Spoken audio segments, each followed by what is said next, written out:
often forget any of those scenes. Welcome back. Torvill and Dean there, who've just completed their successful farewell tour, although is it? And in between performances, they have had time to write a book. The only thing is, though, that we've only got Jane here at the moment. Because Chris is stuck in traffic, we think, somewhere. Yes. Mind you, I think you're going to be able to dine out on this, aren't you? I am. I give him such a hard time because he's always the one that's exactly on time, and he's always saying, no, you won't be late, you won't be late. And if anything, I'm the one that's a little bit late. Because wasn't it when you collected, was it your OBE? When we got MBE, the MBE, sorry. He told me the wrong time, yeah, so that I would get there earlier. You know, so that I would be actually on time. Yes. Oh, yeah. Well, tell him to get his skates on this morning, then. I will. So, you know, I'm about halfway through the book. I haven't finished it yet, but it's a wonderful insight to your career. What is it like to feel that, you know, there's my life up till now? It's all there.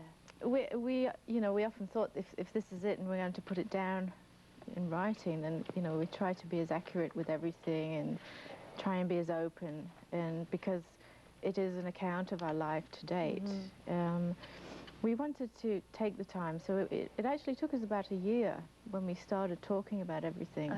And we had written a book previously, but only up until '84, and we felt that we'd done an awful lot since then as professionals, and we also wanted to talk about ourselves as people, and everyone's always asking about our relationship and how that works and how we spend so much time together, and what is it like? Is it like brother and sister? Is it like a marriage? And it was very hard. We don't really know, but we tried to speak about it in the book to see if people can understand that a little bit more. I mean, the speculation about that was just unbelievable, wasn't it, at one time? Yes. I mean, do you laugh about that now?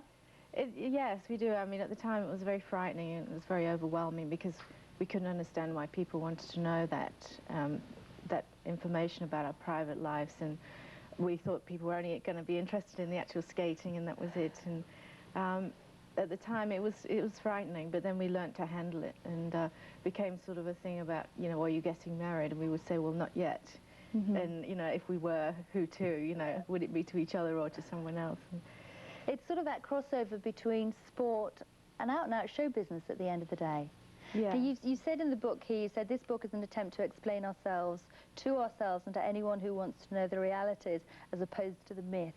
Now, apart from that little myth that I think we all know about, well documented, anything else that you feel that in this book you've been able to say, this is the truth?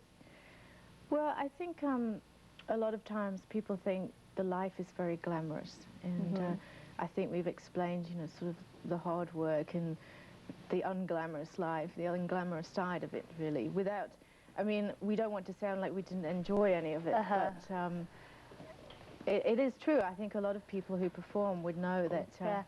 And in fact, now what is it? Good morning. It's only 10 minutes late. Now. All right, so now you're in trouble. You do realise. Must be a good story, Chris.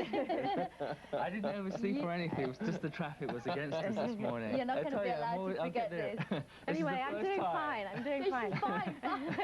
I've ever been late.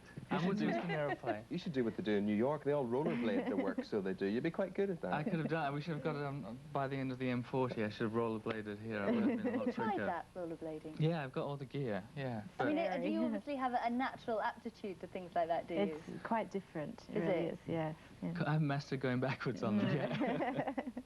And are you good at skiing as well and things like that? It's been a, Chris is yeah, good at skiing. it's been a new sport that I've taken up in the last couple of years, so it's something that I plan to do more of. Were you, when you were really competing, and, you know, it was, I suppose it would be difficult to do sports like that because you'd be so worried, would you, in case you broke your leg or something? Whenever we were, all the build-up to the Olympics, it was something that our trainer would never let us do and said, don't, and we were skating at a ski resort as well, and so all day long you'd see all these skiers going down and we'd be there with our eyes drooling, but couldn't do it for the sakes of, you know, an accident, and then that would have been it. We wouldn't have been able to compete. Now you can do exactly what you want to. Or we're going to try. Just going back to the Olympics, we've chatted away, so we're fine. We've done the book, more or less. So we're all right. We've been on the book. We've done all that. Great book. So I'm about halfway through it at the moment. The '94 Winter Olympics. I mean, you put yourself through it. You put all the rest of us through it. I can't believe. I mean, the viewing figures on that day. I think they were as much as the royal wedding or something, weren't they? When you were out there on. They're pretty high. Yeah. Was there ever a point when you thought, why? Why are we doing this? Why are we putting ourselves through all this? Well, I think when we stepped on for the final performance, you know, that moment of waiting, the tension is awful. And going on to do a warm-up beforehand, we weren't used to that again. When you perform, you just come out of the curtain or whatever and you're on. And going out in front of the audience, you can feel the tension mounting, and then you sort of come off and you wait another 5–10 minutes, and then you sort of circle around in the corner of the rink, and then they announce you. And it was terrifying. We just didn't want to be there, did we? No, just that whole build. I mean, we enjoyed the period of several months building up to getting to that point. But actually, when we got back into that arena, we felt like we'd been away, and we felt that there was some resistance to us coming back, and just some of the politicking that had been going on. By that time, we got on to do the final thing. I think we both said to ourselves, we enjoy skating, so why be so nervous at this point? And so it went.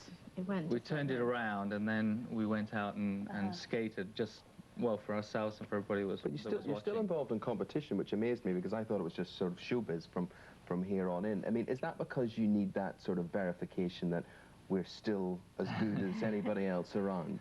Pays the bills as well.